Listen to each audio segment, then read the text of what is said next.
ॐ अज्ञानतिमिरन्धस्य ज्ञानाञ्जनशलाकया चक्षुरुन्मीलितं येन तस्मै श्रीगुरवे नमः। वन्देऽहं श्रीगुरोः श्रीयुतपदकमलं श्रीगुरून् वैष्णवांश्च श्रीरूपं साग्रजातं सहगण रघुनाथान्वितं तं सजीवं साद्वैतं सावधूतं परिजनसहितं श्रीकृष्णचैतन्यदेवं श्रीराधाकृष्णपादान् सहगणललिता श्रीविशाखान्वितांश्च। हे कृष्णा करुणा सिन्धो दीनबन्धो जगत्पते गोपेश गोपिकान्त राधाकान्त नमोस्तुते। तप्त कांचन गौरांगी राधे वृंदावनेश्वरी वृषभानुसुते देवी प्रणमामि हरिप्रिये। नमो महावदान्याय कृष्णा प्रेम प्रदायिने कृष्णाय कृष्णा चैतन्य नाम्ने गौरत्विषे नमः। पंचतत्वात्मकं कृष्णं भक्तरूपस्वरूपकं भक्तावतारं भक्ताख्यं नमामि भक्तशक्तिकम्। श्री कृष्ण चैतन्य प्रभु नित्यानंदा श्री अद्वैत गदाधर श्रीवासदि गौर भक्तवृंदा। हरे कृष्णा कृष्णा कृष्णा हरे हरे हरे राम राम राम हरे हरे। जन्माद्यस्य यतोऽन्वयादितरतश्चार्थे सुभिज्ञस्वराट् तेने ब्रह्महृदयादिकवये मुह्यन्ति यत्सूरयः। तेजो वारिमृदां यथा विनिमयो यत्र त्रिसर्गं मृषा धाम्ना स्वेन सदा निरस्तकुहकं सत्यं परं धीमहि। नारायणं नमस्कृत्य नरं चैव नरोत्तमं देवीं सरस्वतीं व्यासं ततो जयमुदीरयेत्। स्वस्ति अस्तु विश्वस्य खलः प्रसीदतां ध्यायन्तु भूतानि शिवं मिथो धिया। मनश्च भद्रं भजतादधोक्षजे आवेश्यतां no मतिरप्यहेतुकी। Reading from Śrīmad-Bhāgavatam, Canto 10, Chapter 72, verse number 4. So this is description when Krishna he arrived in Indraprastha to participate in the Rajasuya Yajna done by Yudhishthira Maharaj. So he was received very nicely and all nice arrangements were made for his stay. And now it describes that one day when Yudhishthira Maharaj was sitting in his court, in his assembly, with all his brothers, relatives, friends, ministers, and Sri Krishna was also there. So he took this as an opportunity to speak to Krishna about the Rajasuya. So in the previous verse we read where he said that he wants to worship the vibhutis of Krishna. Kraturajena Govinda Rajasuyena Pavani. So these vibhutis which purify, and the commentator Sri Vishnu Chakravarti gave the meaning that they will be purified because of Krishna's personal presence, because vibhuti includes all the devas. So they will personally come because they are offered oblations. So he said that please accomplish this. Not only that you approve it, but please assist us in doing the Rajasuya. So he continues to speak.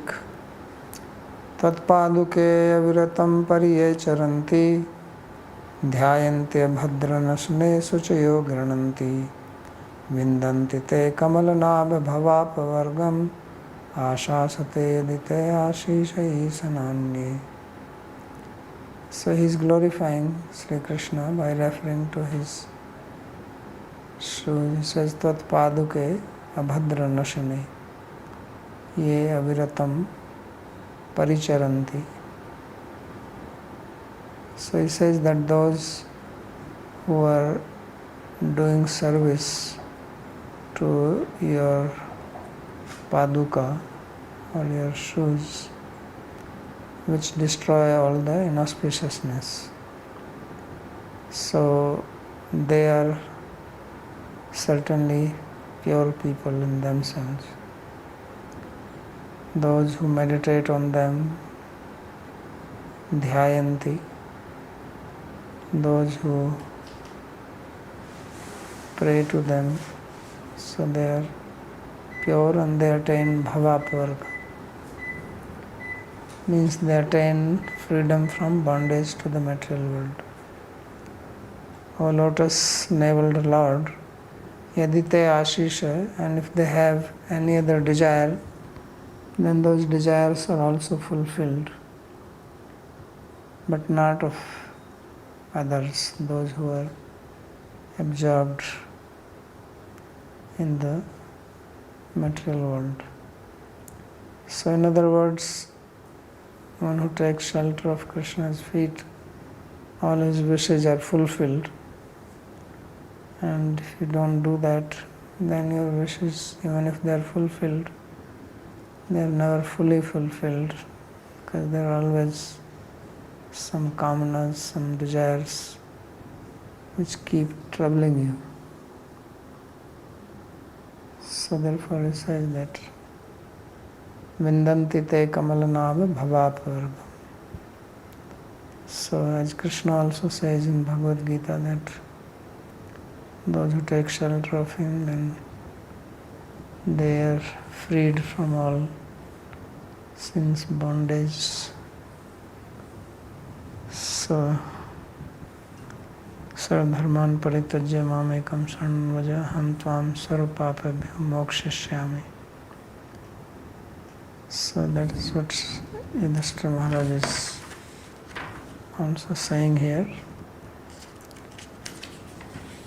And Sri Vishnu Chakravarti comments, he makes a very nice comment here. In the comment he indicates the real intention of Yudhishthira Maharaj, that why he wanted to do this Rajasuya Yajna. Because generally Rajasuya Yajna is done by kings, by Kshatriyas, to establish their authority, their supremacy over other kings and declare themselves as emperor. So it brings a lot of name and fame to them. That is the purpose. And of course, Swarga, next life, that is there. But was Yudhishthira also interested in some name and fame like that? So that's not the case. So he said, Tvacharan sarojam pashyatam tvaya api apar kripaya atmasat kritanam asmakam rajasuye khalu na kopi agraha. He says that we who are looking at your lotus feet and who have been graced by you, your grace which is having no limit, and you have accepted us as your own. So truly speaking, we don't have any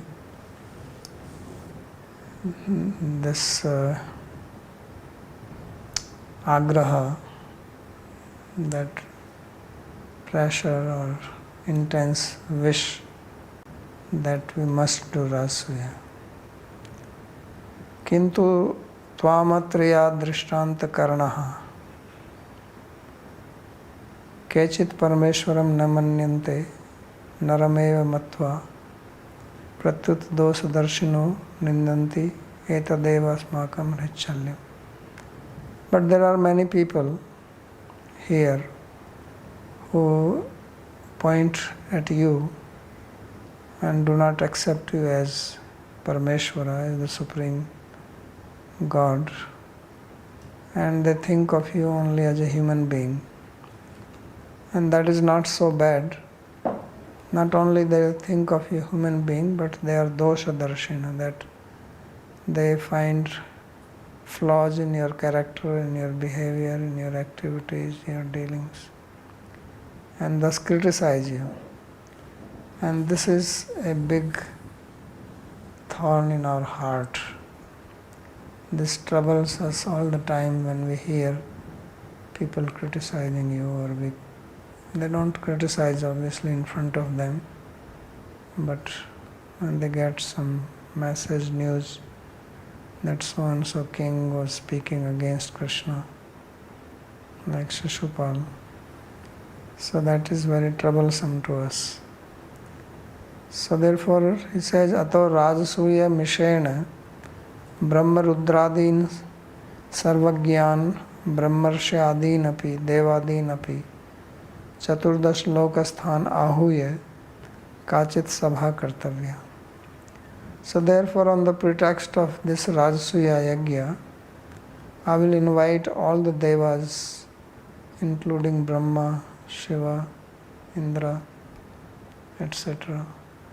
And also I will invite all the Brahmarshis, Rajarshis, Devarshis, Kandarshis, various types of Rishis are there. So all the Devas, whoever are the important people in the 14 planetary system, Chaturdash Lokasthanapi, I will call them, and I will make one assembly here. And in that assembly, I will respect them. I will honor all of them. But there will be honor in the order, means first the most honorable person should be worshipped, then the next, then the next.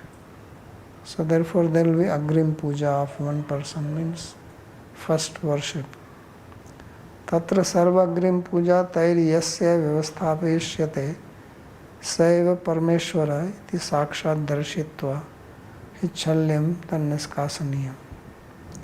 So all these people who have assembled, all the Devas, sages, rishis, then whomever they decide as suitable person for the Agra Puja, for the first worship, then that person will be accepted as the Supreme Person. And obviously he knows that this will be Krishna. And he says, this is what will take out thorn from my heart. So I want to see this, I want this to be seen, that you get the first worship and then you are established as the Supreme Person among Brahma, Shiva, Indra, Chandra and the sages, and Vyasa, Narada. So then there will be nobody who can just say that you are a human being and criticize you. So iti evam madabhipsitam ityahat tvaditi trivi. So this is actually his internal desire, And to express this only, he speaks 3 slokas beginning with the present ones. Tvaditi. Pariye charanti yachabda vyavdhana varsam. So in the sloka, the prefix pari has been removed from charanti and ye has come in between. Pariye charanti.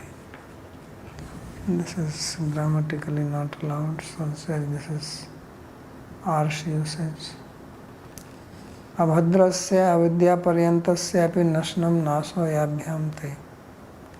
Says your feet are so pure that they destroy all impurity up to the very root cause of impurity, that is avidya or ignorance. Ignorance is the cause of all impurities. All problems come because of avidya. So he says that this avidya itself gets destroyed. Anybody who meditates on your lotus feet. Yeva dhyayanti yadi ashaste tarhi teva vindanti. And if they have any material desires, then it gets fulfilled. Tacharna archakaha sarve api karmi prabhrite. So anyone who worships your lotus feet, such as karmis, jnanis, yogis, they also get their wish fulfilled. Kintu tvad bhakta naiva shasate ityartha. But those who are devotees, they don't desire anything else except service. They are not interested in that. Asmakam tu tvacharnashritanam tvam sakshadeva pashyatam anya kamana bhave kemutyameviti bhava. And as far as we are concerned, we are your devotees. We have taken shelter of your feet and we are seeing you directly in front of your eyes. So where is the question that we have any other material desire? There is no possibility. So this is proven by Kemutya.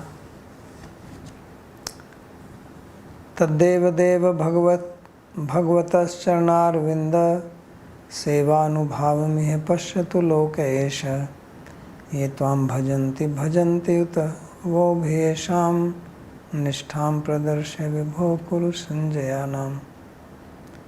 So he says, Tab deva bhagavata charnarvinda sevanubhavam ye pashyatu loka esha.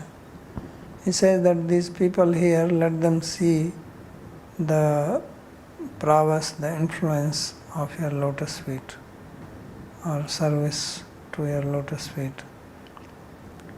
And we will know who are your worshipper and who are not your worshippers. Means who have faith in devotion to you and who have no faith in devotion to you. Among the Kurus, Srinjayas, means their family members. Because it will become very clear those who will approve of the Agra Puja and those who will not feel happy about it. So, Bhesham Nistham Pradarshya Vibhu. So he says, therefore, O Krishna, you make it clear where the heart of these people is. So this will be a deciding factor. Everything will become clear.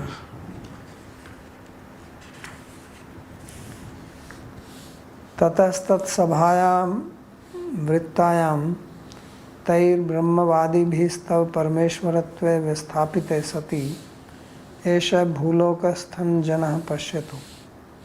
So therefore in that assembly where there will be learned scholars who know the absolute reality, so they will establish you as the Supreme Person, Parameshwara. So people of this world here on earth, let them see this and realize who is the Supreme Person. ततश्च कुरु सृञ्जयादीनां मध्ये त्वाम् ईश्वरं मत्वा ये भजन्ति ये वा प्राकृत मानुषं मत्वा उत न भजन्ति तेषाम् उभयेषां निष्ठां सद्गतिम् अधोगतिं च तैर् उच्यमानां त्वं दर्शय. And therefore among the Kurus and Srinjayas, those who consider you Ishvara and worship you, and those who consider you a material person and do not worship you. So the faith of these two type of people will also be spoken by these Brahmavadis, and this will be demonstrated clearly who stands where. Karaniya asmin rajasuye sammati pradhani neti bhava. So therefore this rajasuya yajna is karaniya, it should be performed, and we need your approval for this. So this is his heart's desire, this is the plan. So this is how devotees think. They are always thinking how to glorify the Lord, how to serve, and how to convince others. So what a technique he is using to preach to others without giving any lecture. Because if he is established by all the great sages, then who is going to object to that? Purushottam Prabhu, you have something to say? One big question here in the previous commentary, he says, Yat Sabda Vyavdhanam Arsam Abhadrasya Avidya Padyantasya. So it is avidya of the abhadra person basically, that is in ashes, because bhadra person doesn't even need that avidya. He doesn't have properly avidya, right? No, he is saying that the word avidya, abhadrasya nasanam, because there is a word abhadra nasane in the sloka. There is this word dhyayanti abhadra nasane. So abhadra nasane means that which destroy abhadra. So he is commenting on the abhadra, that abhadra here means all abhadras including up to avidya. So abhadrasya avidya paryantasya. Okay. So means abhadra up to avidya. It's not referring to any person, just a complete word. Avidya paryantasya, completely. So all those. Yeah. Up to the avidya, it's completely doing the nasha. Yeah, so this is just glossing on the word abhadra. Thank you. Because abhadra nasne means abhadrasya nasne. So then he says abhadrasya nasne means avidya paryantasya nasne. That is the sense. न ब्रह्मणः स्वपरभेदमतिस्तव स्यात् सर्वात्मनः सन्दृश स्वसुखानुभूतेः संसेवतां सुरतरोरिवते प्रसादः सेवानुरूपो मुदयो न विपर्ययोऽत्र. So he says, O Lord, in your mind there is no distinction that this is mine and this is others. Because you are Brahman, everything belongs to you. Sarvam khalu idam Brahma. Neha nanasti kinchana. So Sarvatmana, you are the Sarvatmana, you are the Atma of everybody. Paramatma, Samdrisha, therefore you have equal vision, you are equanimous. And Swasukhanubhute. So we have made divisions, we make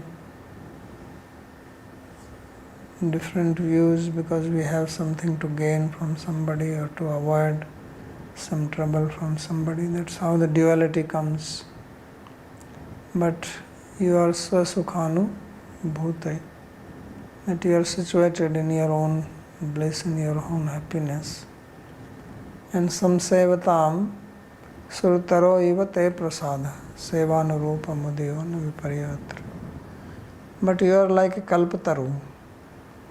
You are like a wish-fulfilling tree So those who are doing seva to you, you bless them. Those who are not doing seva to you, you don't bless.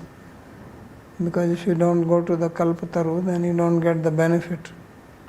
If you go to the Kalpataru, wish fulfilling tree, then your wish is fulfilled.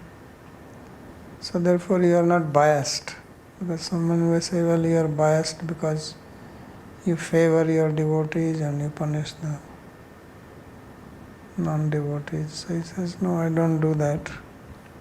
So sevanurupa udayo na vipariyatra. So udayo means they get the benefit according to the seva they performed. And there is no viparya, there is no contrary result in this. So ye yatha mam prapadyante tam stathai bhajamyam. So therefore your prasad, your grace, that comes because people take shelter of you. And therefore you cannot be blamed for that. That how that you give your grace only to devotees. Nanu kim mamapi matsarta asti yad anukul kulanam utkarsham pratikulanam apkarsham darshyami. So he is commenting as if Krishna is asking a question, because in the previous comment he said that you please show this distinction between devotees and non-devotees, who are the devotees and who are not devotees. So then Krishna says that, do you think that I also have jealousy, and therefore those who are favorable to me, I propitiate them, I make them prosper. Those who are against me, I punish them. Is this what you are saying? So then he says, no. Swapar bheda matis tav na syat. That swapar iti bheda matis tav na syadeva. That there is no distinction for you that this is mine and this is not mine. Why is that? Kuto brahmano nirupadhe. Because you are Brahman, and Brahman means who is free from upadhis.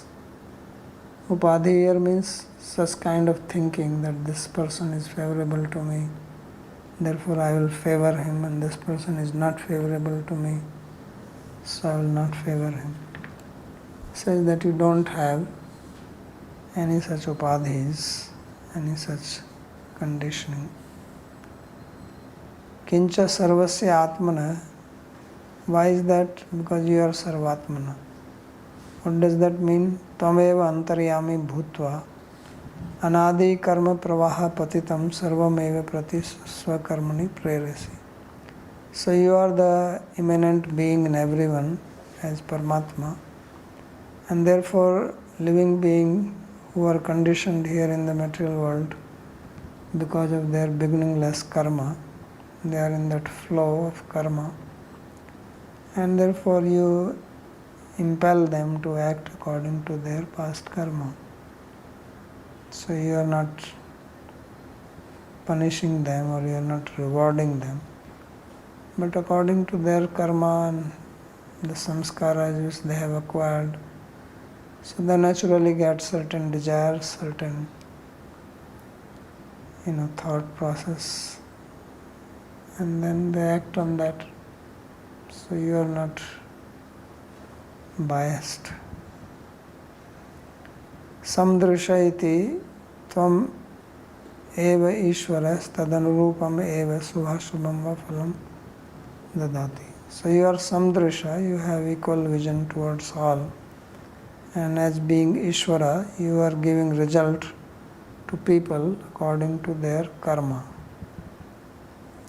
So sarvam eva prati swakarmani prayasi, and samdrisha iti tvameva ishvaras tadanurupam eva shubham asubham va phalam dadasi.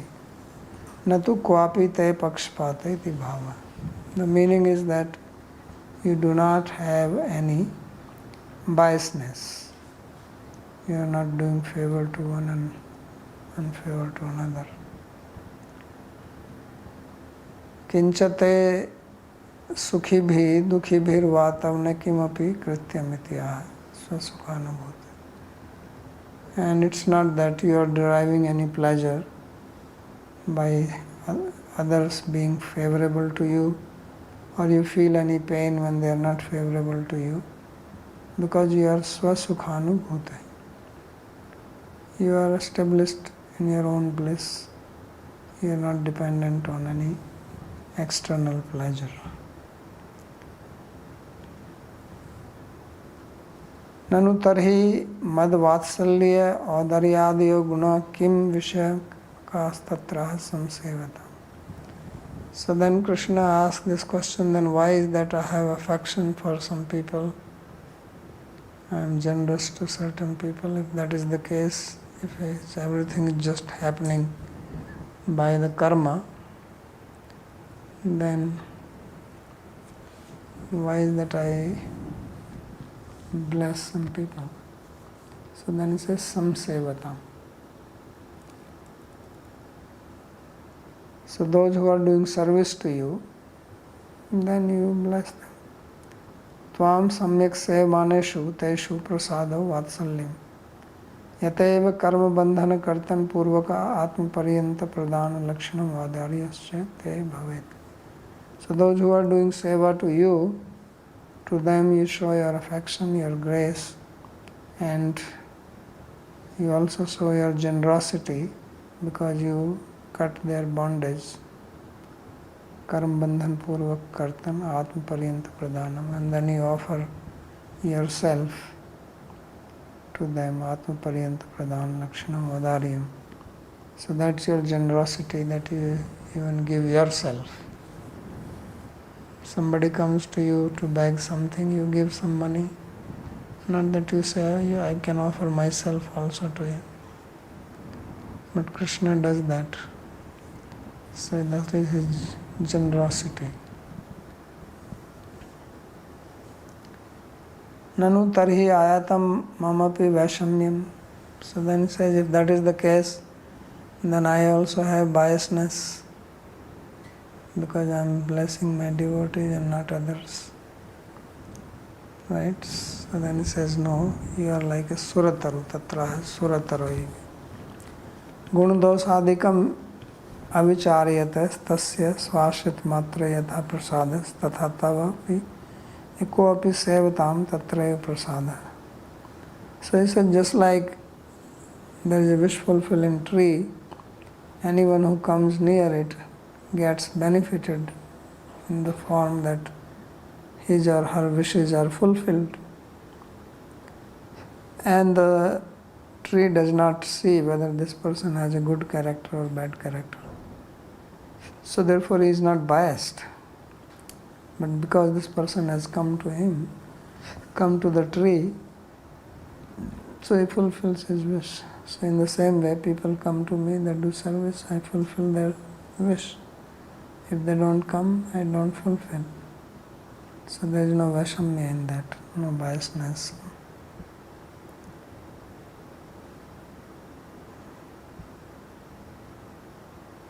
So swayashrit matra yatha prasada tatha tava yako api sevatam tatra prasada tatrapi sevanurupam eva udaya. And the result which people get is as per their service. In whatever mood, whatever intensity they do the service, they get the benefit accordingly. Seva tartamya neva prasad phalasya api udaya tartamyam iti avashamyam eva. So according to the gradation of the service, there is gradation in the result. So therefore there is no vaishamya, there is no biasness involved. Viparyayo anyatha bhavas tasmad avaishamyo api tav svabhaktesu vatsalya vashadeva pakshpate siddhe tesham anukul pratikulesu tav api anukul pratikulayate iti. So therefore there is no viparyaya in this, means there is no anyatha bhava. Or even if you take that there is a avashamya, tasmad avashamya api, that there is no biasness, still because of the vatsalya, affection to my devotees, still it looks like that you are biased. So vatsalya vashadeva pakshpata siddhite sham anukula pratikulesu tavapi anukul pratikulya ayate. So he says, yeah, you can say like that, but that is not a vashamya. It is according to their behavior only that I am. How can you call this as pakshapat? Biasness is when I do something irrespective of what you do. So I favor one person and I don't favor another one because this is how I want. Then I am biased. But if it is according to their action, then I am not biased.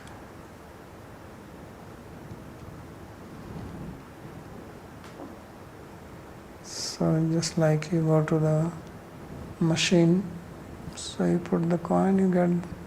If you don't put the coin, you don't get the product. So machine is not biased. Machine is like the wish-fulfilling tree. Right? You put the coin, press the button, your wish is fulfilled immediately. It drops. And you don't do it, you don't get it. So you can't say that machine is very biased. He gave to that person, not to me. But that person paid and you don't want to pay. So it may look like biasness.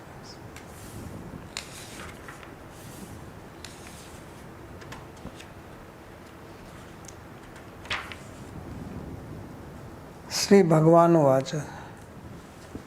So then Bhagavan, he said, Samyak Vyavashitam Rajan Bhavata Shatru Karshana Kalyani Yena Te Kirtir Lokan Anu Bhavishyati. So Sri Krishna is also now speaking as if Yudhishthira Maharaj is doing it for his kirti, for his fame. He says, you have made a good decision, O king. You are Shatru Karshana. You punish the enemies. So Bhavata Kalyani Yena Te Kirtir Lokan Anu Bhavishyati. Your fame will spread, your pious fame will spread in the people that you performed Rajasuya. Rishinam Pitri Devanam Sruhidam api na Prabho Sarvesham api Bhutanam Ipshita Kraturadayam. So he says that this Kraturat, this is desirable by all. Sarvesham api Bhutanam.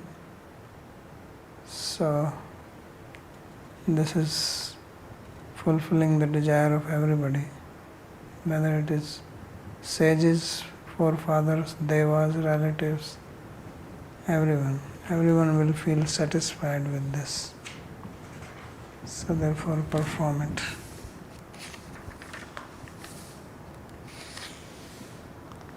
So bho man mahim ras mahamegh rajan mamatra sammati asti. So Krishna is calling Yudhishthira Maharaj as Mahim Ras Mahamegha, that he is a great cloud which pours the water of Krishna's glory. Means he is ready to shower water which is in the form of glory of Krishna. So therefore Krishna says that yes, my sammati, my approval is certainly there. Lokriti mashritya samyagiti. And then he is speaking in common manner, the way they say, yes, this is good, this will make you famous. But he also understands the intention of Yudhishthira Maharaj. Satru Karshana iti sambodhyan sarvaraj Vijaya Shaktim Sancharayati. By calling Yudhishthira Maharaj as Shatru Karshana, as if Sri Krishna has infused power into Yudhishthira Maharaj to conquer over all the kings, because that is necessary to do this yajna. यदि एतादृशी अपि संपत्त्या शत्रून् न उच्छेदयिष्यति तदा किम् अनुयायति भाव. So you have so much wealth, and with this also, if you will not destroy your enemies, then what is the value of this wealth and this power? लोकान् अनुलक्षीकृत्य भविष्यति तत्कीर्तिरेव सर्वप्रकारेण मम निष्पादनीया इति भाव. So he says that yes, your fame will spread, and in all sense I will complete this. In other words, what is being implied here from Krishna's words is that just as Yudhishthira Maharaj wants to make Sri Krishna as famous so that he is given the Agra Puja and is established as Supreme God, Krishna is also interested in increasing the fame of Yudhishthira Maharaj, that he does the yajna, and then all other kings have to come and be present and give respect to him and be the guest. So this will be a great occasion and great honor for Yudhishthira Maharaj. So Bhagavan Bhakta Bhaktiman. So Yudhishthira Maharaj, he is devoted to Krishna, and Krishna is devoted to Yudhishthira Maharaj. So that is being implied here. So vijitya nripatin sarvan kritva na jagatim vashe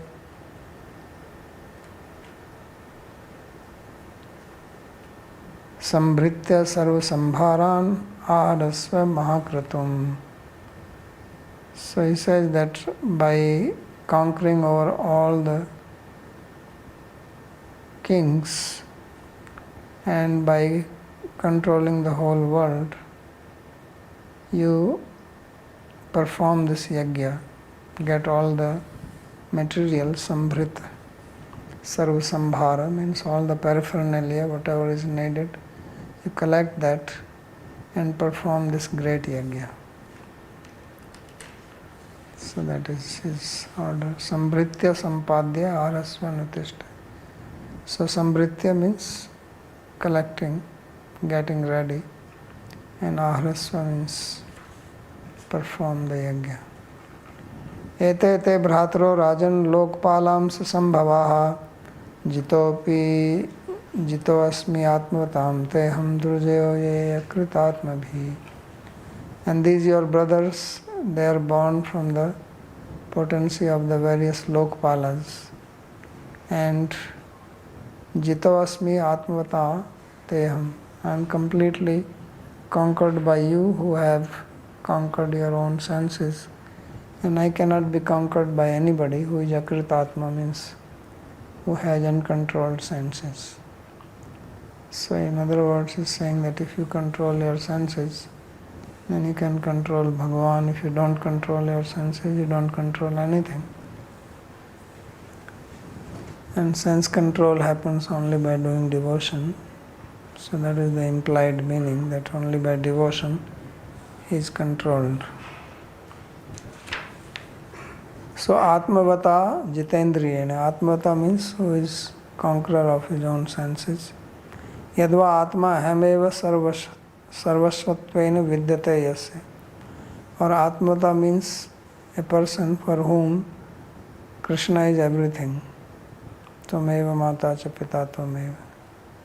So everything is Krishna, means nothing else is his wealth.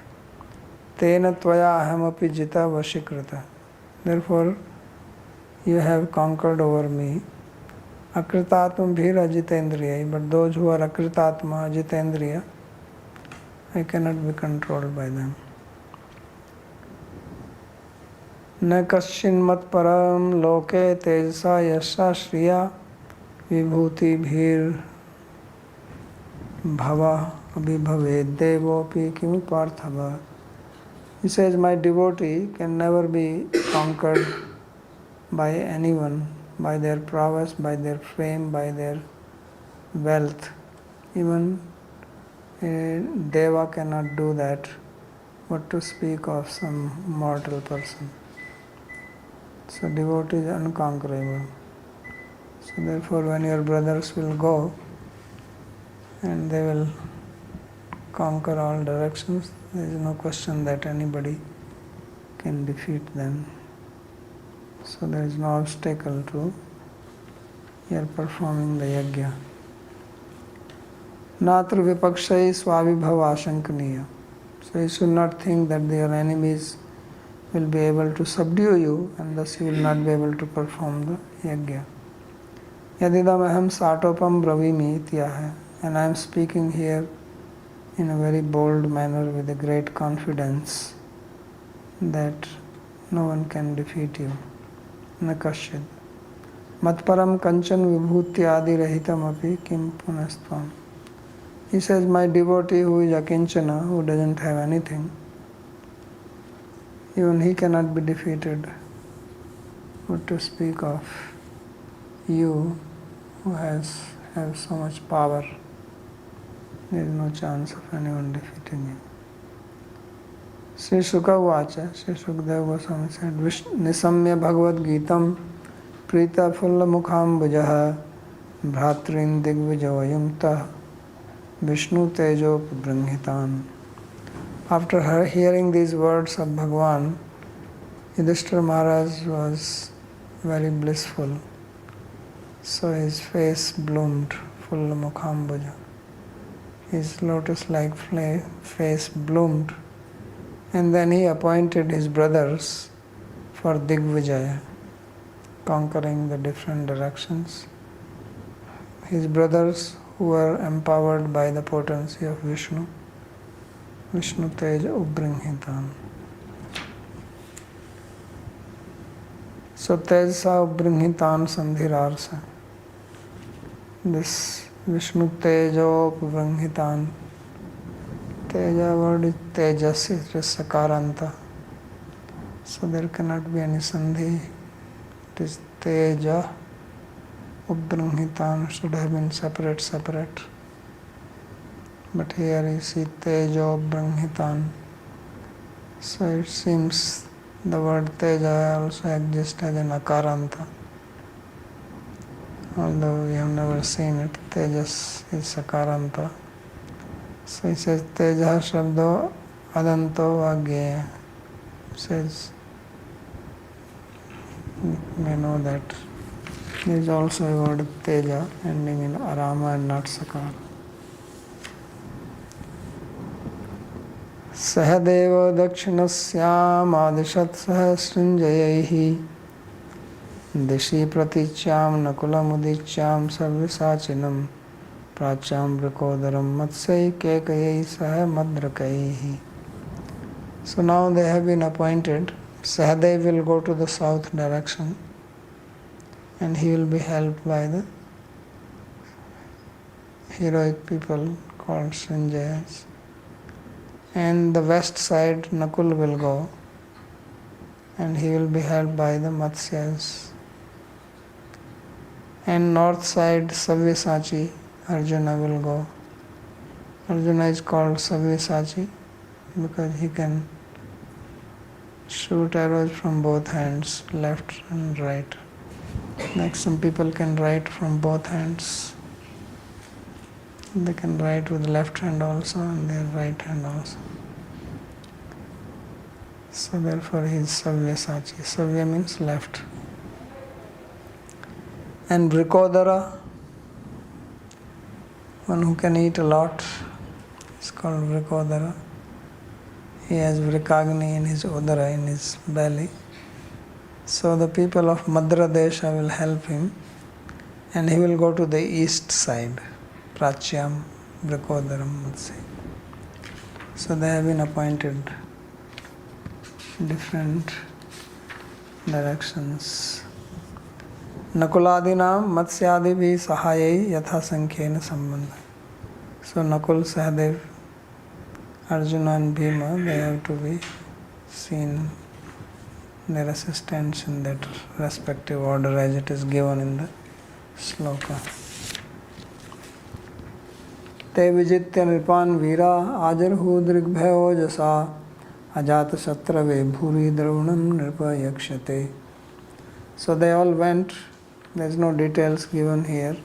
If you want to see the detail of this yajna, there are a lot of details in Mahabharata. Chapters after chapters. Big details of Arjuna going into north and fighting, and Bhima, where all they went, with whom they fought, what all they brought, because they brought a lot of gifts, as it is said. So here there is only one verse. So te vijitya nripan vira. So these heroic brothers, they conquered over the kings, and ajarahu digbhya ojasa. With their prowess they conquered, and they brought different gifts, wealth from different directions, and gave it to Ajatashatru. So that is Yudhishthira's name, Ajatashatru, because he has no enemy, or he does not consider anybody as his enemy. And Dravinam Nirpayakshate. Dravinam means wealth. Yakshate, one who is going to do the yajna. So the wealth was brought. Dravinam sapariyam asu iti sesha. So the Dravinam was handed over, the wealth was given to Yudhishthira Maharaj's treasury. As they say, they filled up the coffers from the different directions, which will be needed because a lot of expenditures happen doing this Rajasuya Yajna.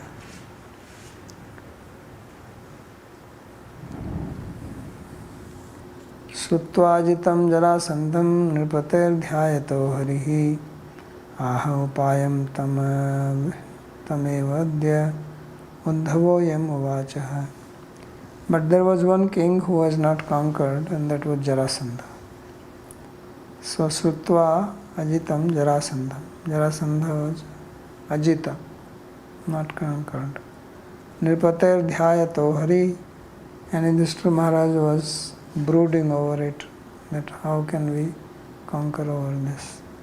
So when Sri Krishna saw that Yudhishthira Maharaj is in little pensive mood, thinking how to conquer Jarasandha, so then he spoke and he told him the upaya, the means, tameva adya. So Krishna, who is the original person, uddhavo yam uvacha. The very same thing which was suggested by Uddhava earlier was now revealed by Krishna to Yudhishthira, that this is our plan, how we are going to conquer Jarasandha. Bhimseno Arjuna Krishno Brahmalinga Dharāstrayah Jagmur Grivrajam Tata Brihadrata Satoyata. So then Bhima, Arjuna and Krishna, they changed their dress and they dressed as Brahmanas. So they removed their crowns, they kept their bows, arrows, clubs, etc. and just took some kamandalu in their hand and big tilak on the forehead. And they went to the kingdom of son of Brihadrata, Jarasandha, which is known as Grivraja. That's where they arrived. So Bhagavatam doesn't give any details, but Mahabharata, which is warehouse of stories, gives many nice details of the stories. So now you see what they will do there.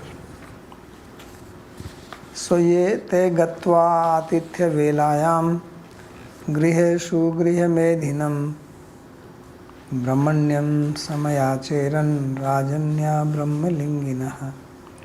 So every day Jarasandha used to meet people and give charity to them who came there. So Griha Sugre Medinam. So when it was time for Jarasandha to do that, that is the time they also stood up in the queue and Brahmanyam Samayacheran Rajanya Brahma Lingina. So king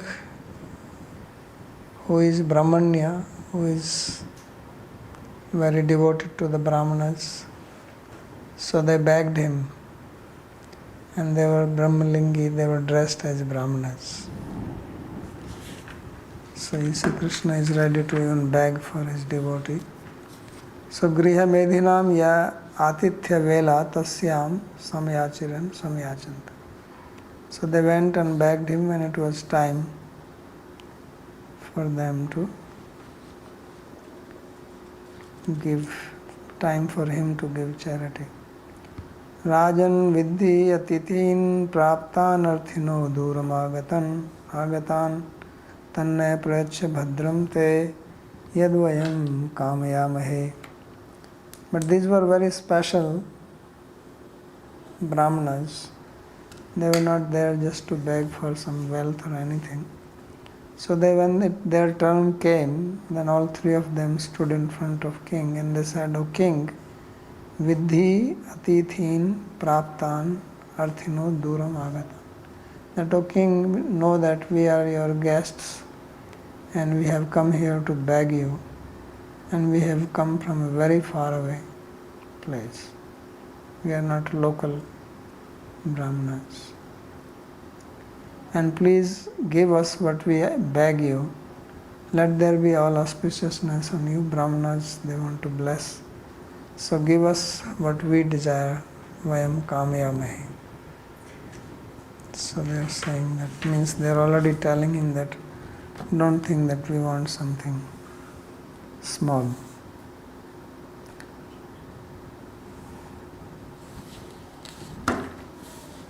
So this is what they said, there is no commentary on it.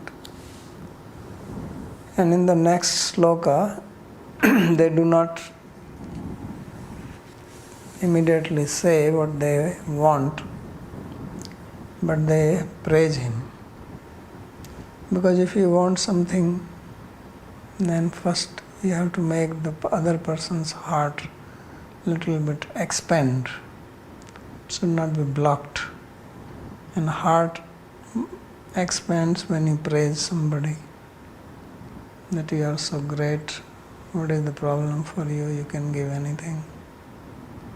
So that's what they will do in the two slokas. And then they will come to the point. So that we'll read tomorrow. If there is any question.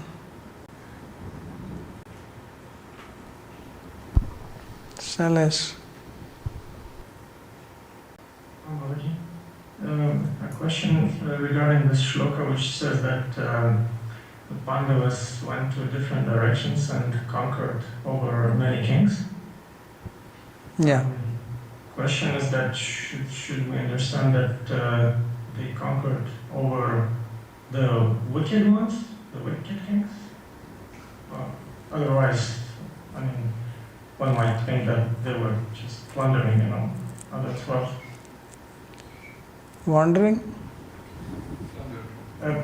Otherwise, one might think that they were just, attacking other kingdoms, stealing or plundering their wealth. No, you have there's a system that they go and they declare that King Yudhishthira wants to do Rajasuya Yagya, and either you accept it, which means you don't want to fight with us, and you accept his authority, that he is qualified to do Rajasuya Yagya, and then you are invited to participate and give us some gift, and if you don't accept it, then you have to fight with us. And if you are defeated, then obviously you are invited.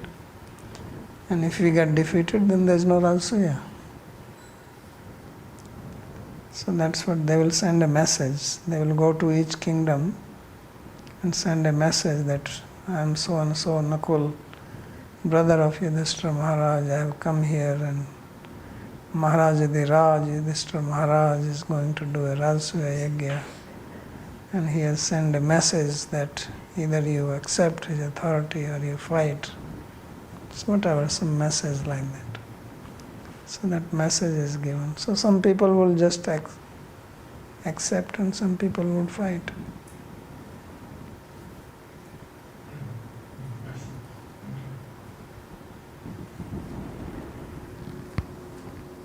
Okay, roads. Babaji, I wanted to double check. If someone takes shelter of Sri Krishna, is it really true that all of the person's wishes are fulfilled? Yes. Or only some of them? No, complete. All of them, really? All. Okay. Okay. Thank you. Not 99%. Yeah. 100%.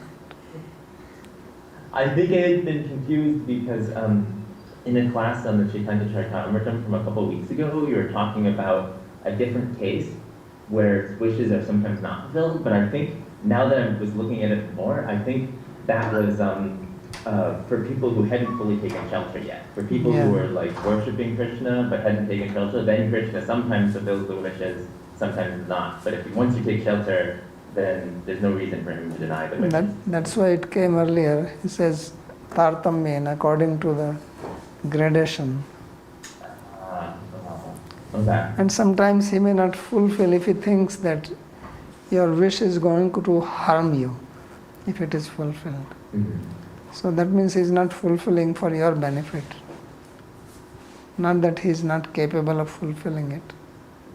So sometimes he may not do that because it's just going to bring some harmful effect to you. Then he may not do that. He's a wise fulfiller of wishes, not he's not a wish fulfilling machine. He's a wise elder. Yeah, so therefore the example of wish fulfilling tree is a limited example. It's not 100% because the tree doesn't think like that. If you ask poison to the tree, he will say, okay, take the poison. That all makes sense.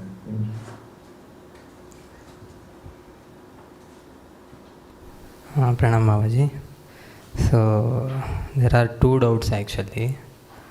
Doubt number one is did Duryodhana accept the authority of Yudhishthira Maharaj? Yeah. He accepted without war. Yeah. Doubt number two is Bhimasena went to east. So if I am not wrong, Magadha is east to Indraprastha only. So now also he was killed by Bhima only. So earlier also Bhimasena went. So why? Yeah, because when he went by himself, he didn't fight there. He avoided him. But it is said he was Ajita here. That's what I'm saying, that Jarasandha was not conquered. So Bhima avoided him, he conquered others, came back. He was not confident of fighting with him. So now they are going. Maybe they had already planned it, that you avoid this Jarasandha and take care of others. Because as I said that here there is only one sloka and the details are not given. Because when you have to do these things, you also make your strategy. It's not that you just go wildly. You have to see who are the people, where do you have to go, who is a potential threat, who are favorable ones who will not fight, who are unfavorable ones who will definitely fight, and then what is our strength. So all these things have to be done. Narayanji. Pranam Guru Maharaj. My question is, what adharmic acts did Jarasandha actually do? Because it's explained anywhere that he was respectful to the Brahmanas and whatnot. So can you just explain a little bit about No, he didn't do. He didn't do any adharmic act. The only adharma was that he was against Krishna. And that is the biggest adharma. Krishna is dharma. Krishna is dharma personified. So he is following dharma, but not the personified dharma. But Maharaj, like Purva Paksha ke Niresh, no? Like, I mean, Krishna was born in the same time, and just because a few people accept him as God doesn't mean Jarasandha is obliged. He was a devotee of Lord Shiva also. So I cannot accept. So if you make mistake knowingly or unknowingly, you have to pay the price.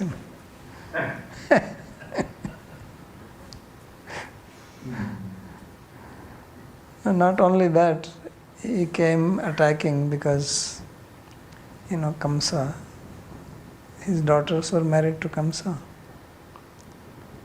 And then he came to take revenge. He has a special, enmity with Krishna. 17 times he attacked, not once or twice. Otherwise, so this is a very interesting thing. When you study Mahabharata, it's a very good question. And Mahabharata is a very interesting plot. Because generally we only think in very straightforward terms. This is devotee, this is not devotee. This is dharmic, this is not adharmic. But here there are complex cases which look very dharmic, but then they are on the adharmic side. That's why in India, a lot of people are confused about Karna, and they praise him and Danvir Karna, and there are books written about his greatness, because he was a very great person. But he was also a very devious type of fellow. He is right from his childhood, he was suffering from inferiority complex, and because of that, he made so many blunders. That's why he chose Duryodhana, because he wanted. He suffered from this complex that how can Arjuna be the best and I am not the best, and he wants to be the best.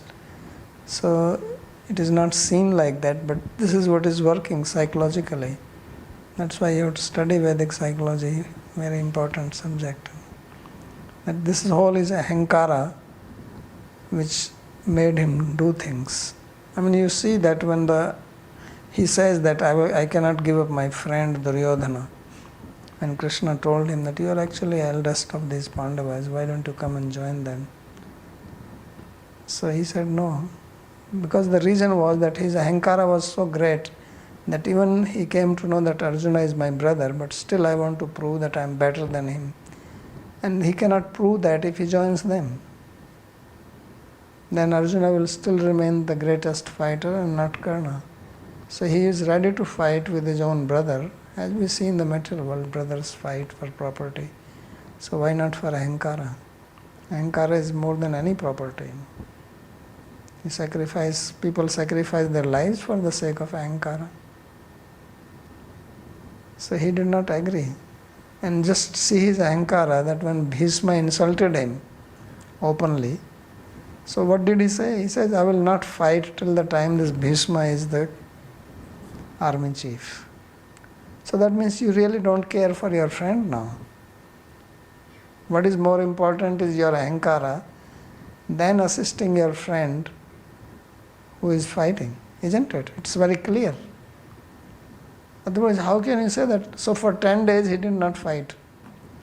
And then Krishna sent him a message then also, that since you are not fighting for 10 days, why don't you fight from our side?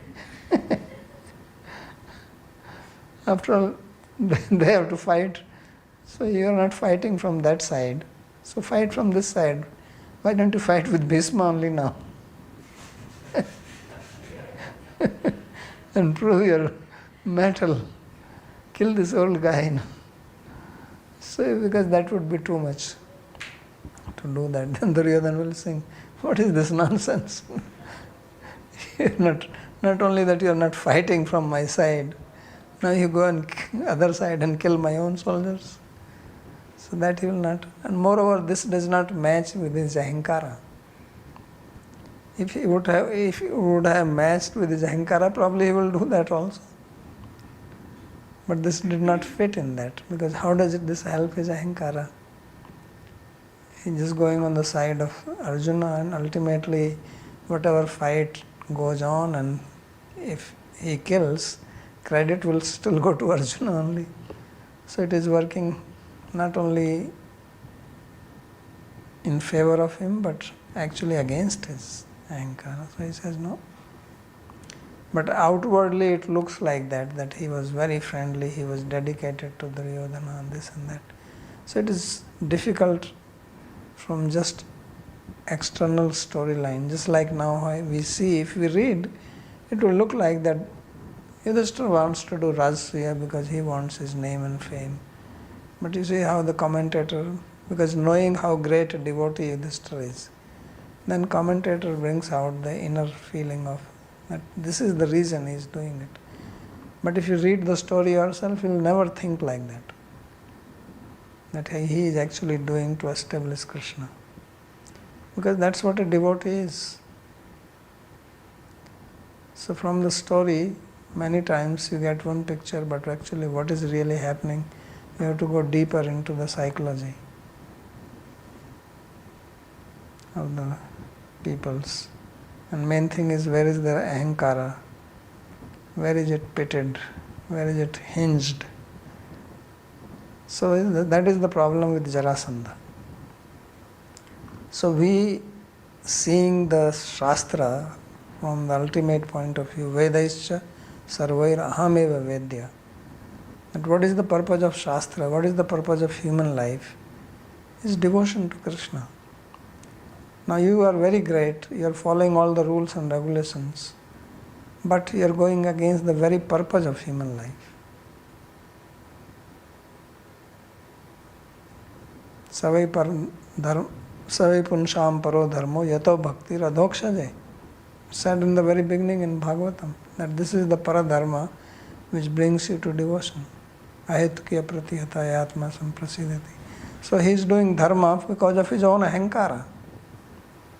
So his ahankara is hinged in somewhere else, not in the Supreme Person. After all, he is also a living being. He is also taking the air of Krishna, he is drinking the water of Krishna, he is walking on the earth of Krishna, but he wants to kill him. So he may be dharmic. It's just like thieves are there, they steal, and once they steal together in a gang, now they want to divide it very dharmically.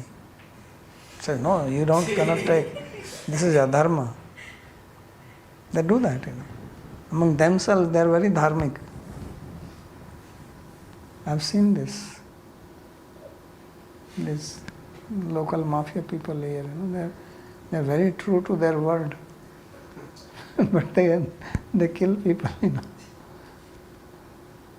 And they go to temple and they give donation.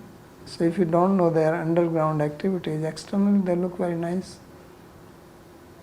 They will go to Bihariji every morning, they are chanting, they are helping people, but they are doing something else also.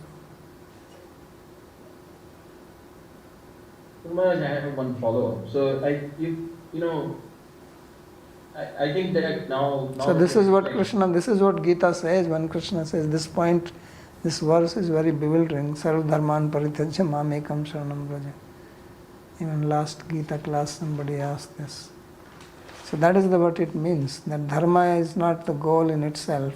As I gave the example that following the rules of traffic and don't go to your destination. Then what is the point of being? You are a very good driver and you are driving.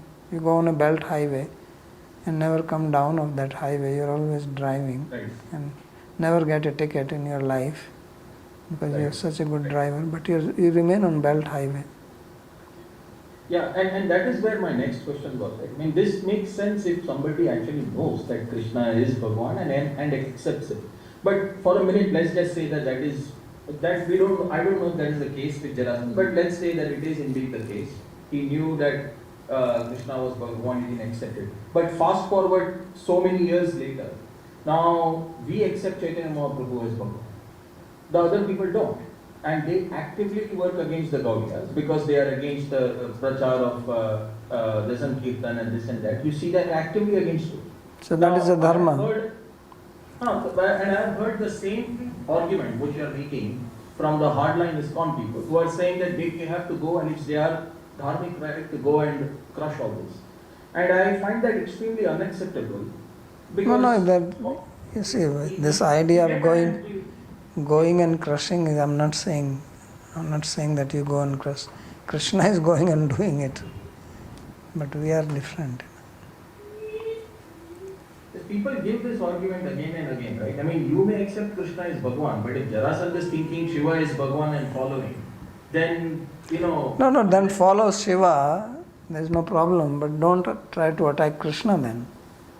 And Shiva himself is a devotee of Krishna. So ask Shiva that am I right if I attack Krishna? And Shiva will say no. So then you are not devoted to Krishna also. I mean, just see Ravana. He was devoted to Shiva, but he brings out Sita, kidnaps Sita. So you think Shiva is approving that? So then you are also going against your Ishta Devata. Yeah, it is very complicated because people... Yeah, it is complicated. That's why I'm saying that these stories are not just black and white. That this is dharmic, this is a dharmic. So this is how you see Yudhishthira Maharaj is a dharmic person. But then he goes and gambles and makes a mess of everything. Yeah, so he should be executed for that time. Why is he alive? So therefore I'm saying that there is dharma and there is adharma. And both sides are there. Bhishma is a Mahajana and he is standing against Krishna. Right. So that's why you have to understand. Unless you understand Bhagavatam, these questions cannot be understood properly. All these things are understood only when you understand Bhagavatam. And that's why Vyasa himself was not satisfied unless he wrote Bhagavatam. Because in his mind he knows what he has done. And then he said, people are going to think, well, Karna is a great person and Jarasandha is also a great person, and why this is happening and why that is happening. It's still going on. So he said, read Bhagavatam. Right. It's very helpful. This is actually very, because this happens even today when we accept, this doesn't have, I mean, we accept Mahaprabhu as Bhagavan, and then there are other people who don't. And then they actively work against us. And there is, when I say us, as in the Gaudiya. And then there is lot of back and forth. And then so that is because both Dona have not studied Bhagavatam. Gaudiyas have also not studied. Otherwise there will be no back and forth.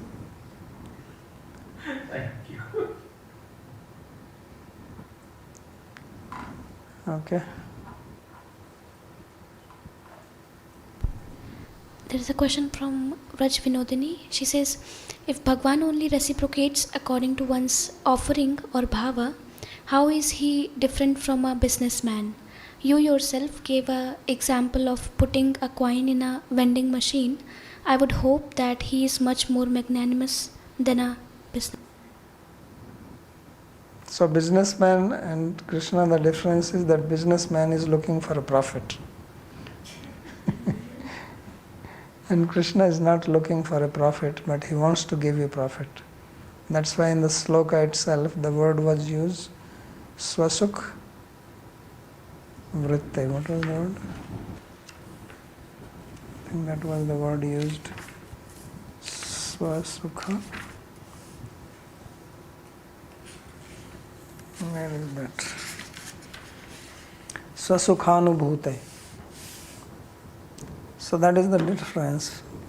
The businessman is looking for profit, gain, and Krishna is not looking for that. So he is giving according to your effort. Ye thamam prapadyante tams tathaiva bhajamyaham. That's how he is unbiased. Otherwise he will become biased. That to some he is giving more, to some he is giving less. So that's how it has to be seen. This is a very controversial topic. The Sankhya people say that God actually is not needed. You take it one more step, that actually if it is only according to karma, then why do we need God? That's why in Sankhya, They don't have Ishvara. He says, you people are also saying, and it also came in the commentary, that according to the karma, he inspires people to do that. So then we don't need him. It's the karma which is working. And then you say, well, no, he is compassionate. So their argument is, if he is compassionate, why people are suffering then? Why he has made world so much suffering world? So there's big discussion on these points. Actually, I just started writing an article on this point only, but I have zero time. I wrote 4 lines and I stopped. Many times I want to write article, I write 5-6 lines and then my time is up. And next thing comes. And many things in my computer lying unfinished like that. And then I forget what was the idea. So this can be a very big topic for discussion in our Nyaya class. Is God necessary? Or is God merciful? Or is God biased? All these things can be debated. It's good to debate on these points, because then only you will understand. More you think deeply the arguments from the other side.